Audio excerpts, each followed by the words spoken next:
오늘은 마태복음 12장 1절에서 21절 본문입니다.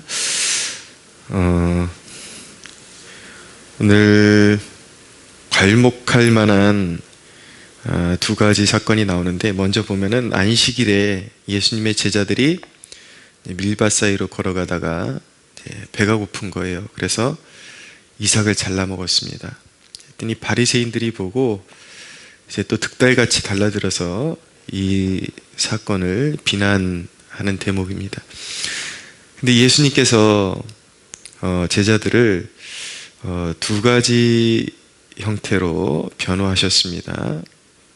첫째는 구약에 보면 다윗과 함께한 무리들도 다급하고 위급했을 때에 제사장 외에는 먹어서는 안 되는 진설병을 먹지 아니하였느냐. 그러니까 율법의 정신은 하나님에게 지금 올린 떡은 안 되지만 그 본래 있던 떡에서 물린 떡, 그렇지만 거룩하게 된 떡이라 할지라도 너무나도 다급하고 배고파 죽게 생긴 사람이 바로 앞에 있는데 그런 것은 그럴 때는 비상시에는 줄 수 있는 것이다. 그렇게 말씀하신 것이죠. 그러니까 율법의 본래 의미를 이들이 잘 알지 못하고 있다라는 것을 예수님께서 지적하신 것입니다. 두 번째 말씀은 주님 자신이 안식일의 주인이시다라고 말씀하신 것입니다. 그리고 본인 자신이 성전보다 더 크시니다라고 그렇게 말씀하셨죠.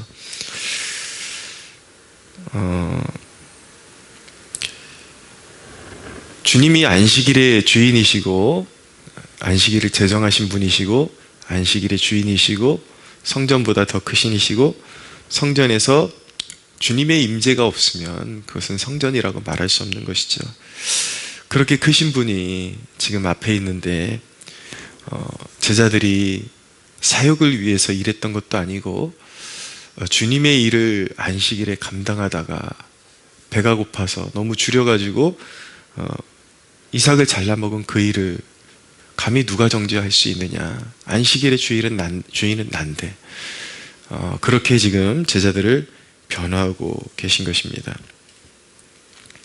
또 한 가지 사건이 나옵니다. 한쪽 손 마른 사람이 나오는데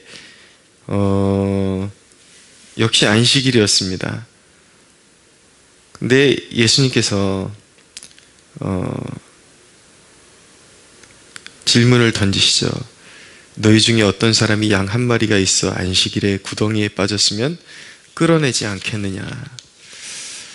사람이 양보다 얼마나 더 귀하냐. 그러시면서 이 손 마른 자에게 손을 내밀어라.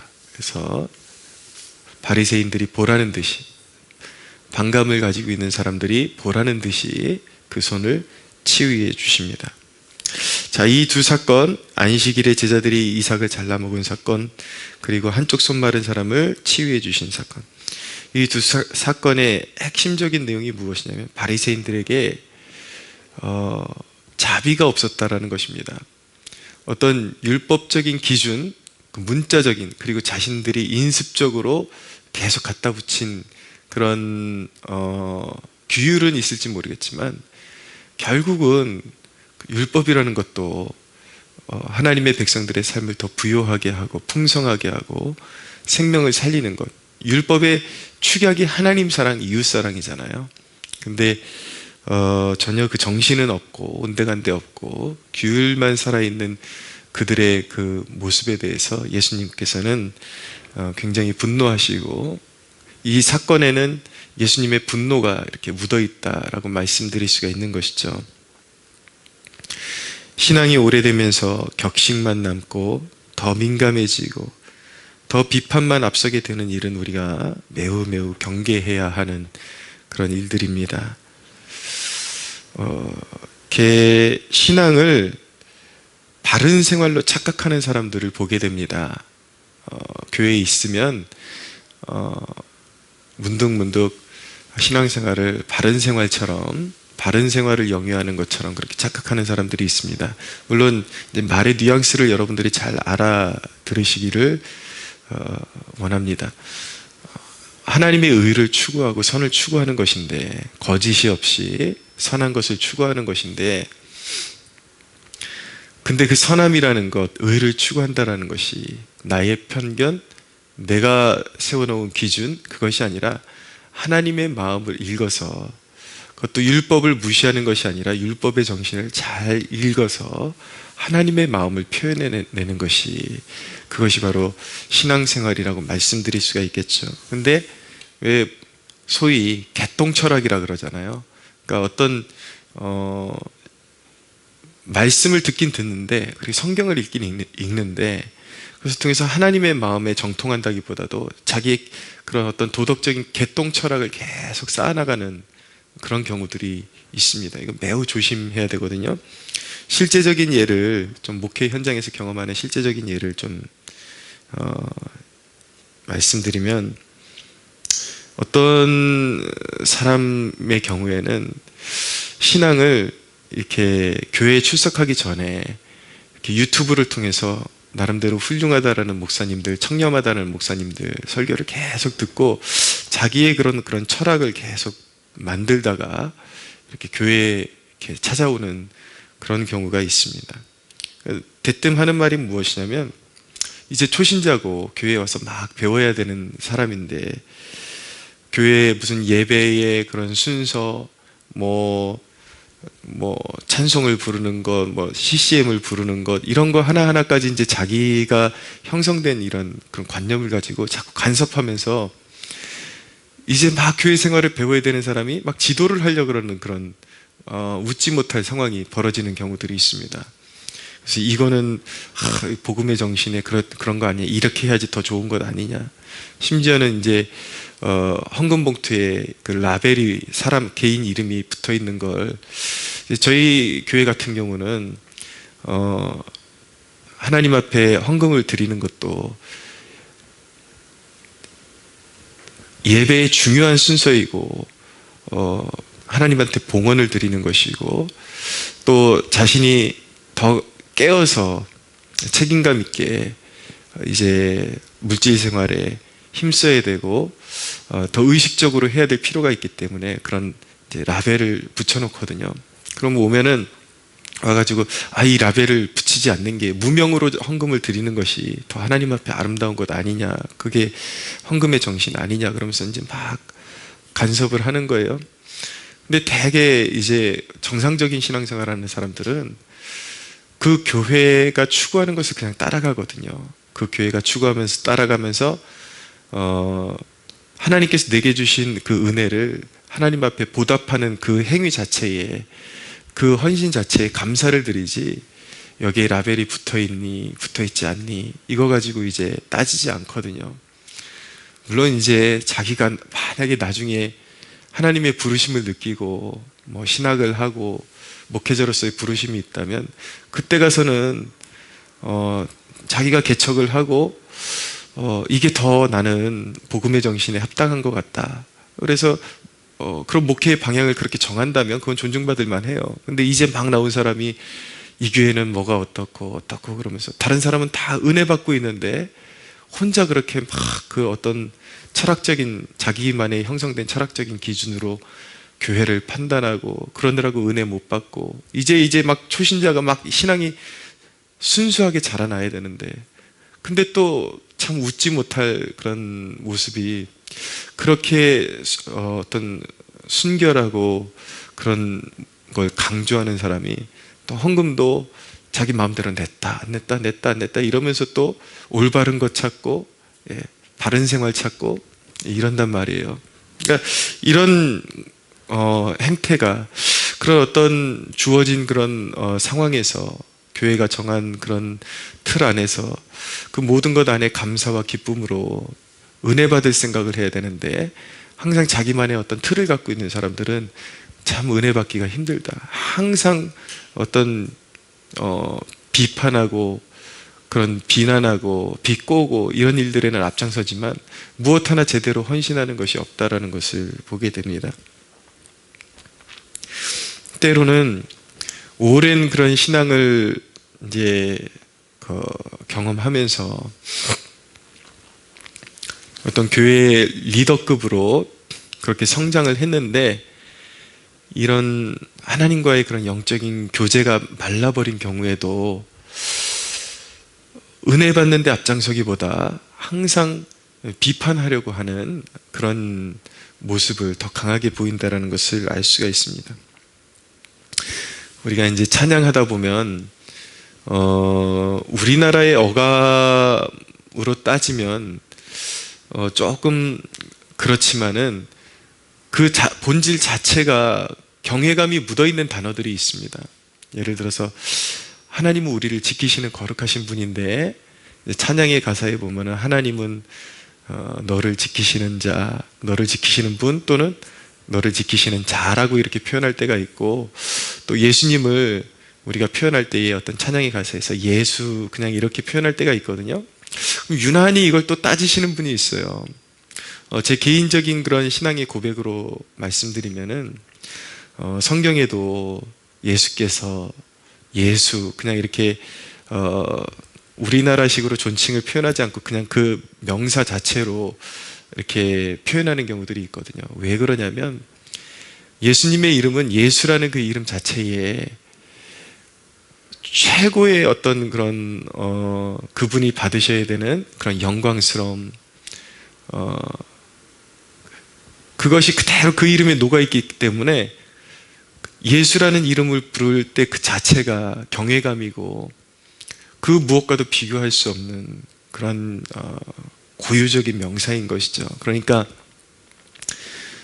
때로는 우리는 보통 예수님 부르지만 오 예수 이런 표현을 통해서 더 깊은 감동을 받고 그분을 향한 깊은 경외감으로 들어가기도 합니다. 근데 유난히 이 단어에 매달리는 사람들이 있어요. 찬양의 가사 하나에 그 자기가 원하는 형식의 표현을 쓰지 않았다고 해서 예배 다 실제로 있었던 일입니다. 제가 예전에 이제 안수를 받았던 그 목회지에서 많은 사람들이 눈물을 흘리고 그렇게 예배를 잘 마치고 났는데 찬양 인도자 그 찬양 인도했던 그 전도사한테 그 중직자 중에 한 명이 가가지고 이게 찬양이냐 그러면서 막 또 따지는 거예요. 왜 이런 찬양을 부르느냐. 나름대로 이제 하나님을 경외하는 마음에서 그런다고 할 수 있는데 너무나도 형식주의에 빠져가지고 다른 사람들은 다 은혜 받고 그 임재에 들어가서 하나님 앞에 마음을 쏟아놓고 은혜 받는데 그런 사소한 거 하나하나 다 따지느라고 은혜 받지 못하는 사람들이 있습니다. 근데 그 습관이에요. 그거 한 가지만 그러는 것이 아니라 그런 사람들은 여기선 이래서 은혜 못 받고 저기선 저래서 은혜 못 받고 저 사람은 이래서 틀렸고 저 사람은 이래서 틀렸고 이 교회는 이래서 틀렸고 이런 데서 헤어나오지 못하게 되는 것입니다. 또 한 가지 사건을 말씀드리면 제가 청년 시절에 목사들로 태어났지만 좀 오래 방황했죠. 교회 나가는 것만 해도 참 다행스러운 일이었을 그런 시즌이 있었습니다. 근데 한창 여름에 이제 좀 청년의 그런 패기를 가지고 더우니까 나시 있잖아요. 나시를 입고 교회를 갔는데 그때 당시에 그 교회에 이제 부목사님 중에 한 분이 이렇게 사방을 이렇게 쭉 둘러보시다가 제 모습이 보였나 봐요. 근데 대놓고 이제 면박을 주는 거죠. 막 면박을 광고 시간에 그렇게 면박을 주면서 나시 입고 오지 말라고 이제 옷차림 똑바로 하라고. 일면 맞는 말이에요. 근데 그것을 받아들일 만한 마음의 여유가 없는 청년이 교회에 나와 있는 것이거든요. 한창 인생에 방황하고 그럴 때 그러니까 신앙의 단계를 무시하는 태도도 문제가 됩니다. 그러니까 만약에 교회 리더급이고 은혜에 젖어본 사람이고 또 하나님 앞에 어떻게 섬겨야 되는지도 다 알만한 사람인데 그런 걸 무시한다 그러면 한번 조용히 불러다가 이야기할 만 하겠죠. 그런데 전혀 신앙이 들어가 있지 않는 그런 단계에 그 사람이 여기 교회에 발을 딛고 있는 것만 해도 참 감사한 일인데 그냥 대놓고 그렇게 막 면박을 주는 것, 그게 뭐 그렇게 지금 목사가 되고 생각해봐도 그게 이제 물론 수위의 어떤 정도는 있을 거예요. 그렇지만 그거 자체가 뭐가 그렇게 중요한 일이었나. 네. 은혜를 끼치는 일이 더 중요했을 텐데 그게 뭐 그렇게 중요한 일이었나라는 생각이 듭니다. 그래서 결국은 귀한 영혼을 오히려 하나님께로 끌어주는 것이 아니라 떨어뜨리는 그러한 역할을 할 때가 있다라는 것입니다. 우리가 이런 모습들을 볼 때에 주님께서 하신 이 말씀을 우리가 더 깊이 오늘날 마음에 새겨야 하지 않나 생각을 해봅니다. 사람이 양보다 얼마나 귀하냐. 사람이 양보다 얼마나 귀하냐.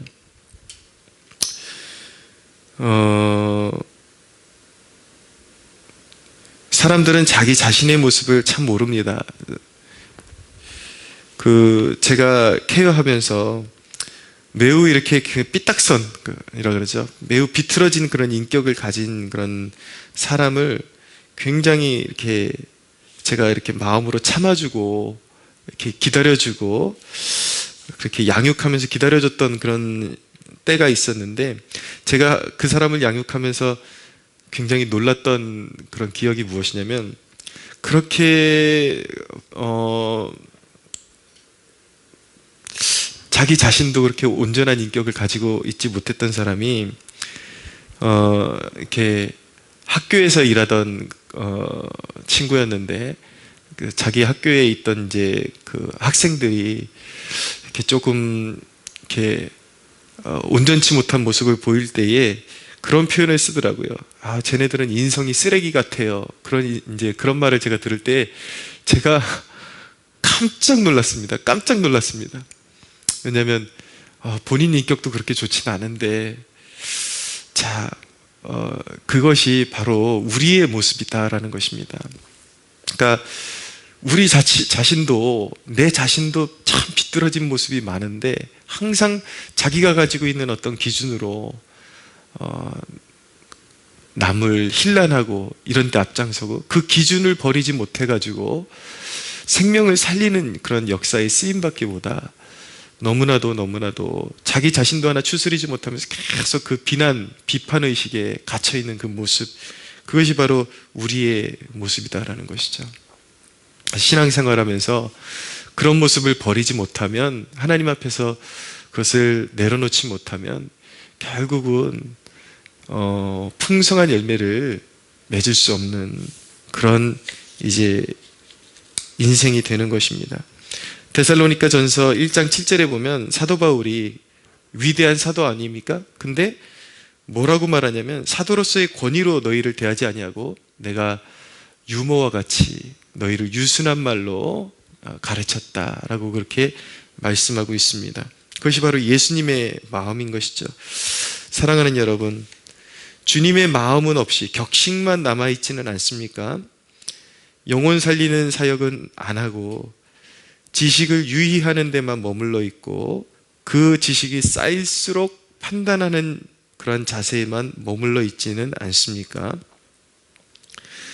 섬김의 고수가 되는 것이 아니라 비판의 고수, 판단의 고수만 되어가지는 않습니까? 최근에 누가 여러분을 통해서 그리스도의 따스함을 경험한 적이 있습니까? 스스로에게 질문해 보십시오. 우리가 이 말씀 마치면서 기억해야 되는 것은 무엇이냐면 우리 자신이 긍휼을 입어야 할 자임을 깨닫기 원합니다. 우리가 점점 신앙생활하면서 비판적인 잣대만 계속 갖다 대고 자기만의 그 추구하는 개똥처럼 가지고 사람 죽이는 일에, 영혼 죽이는 일에 쓰임받지 말고 여러분들 마음 가운데 그 무너진 마음 가지고 주님 앞에 모든 것 내려놓고 그 부서진 마음으로 치유받고 그리고 치유하는 그런 하나님의 백성들로 쓰임받으시기를 축복합니다.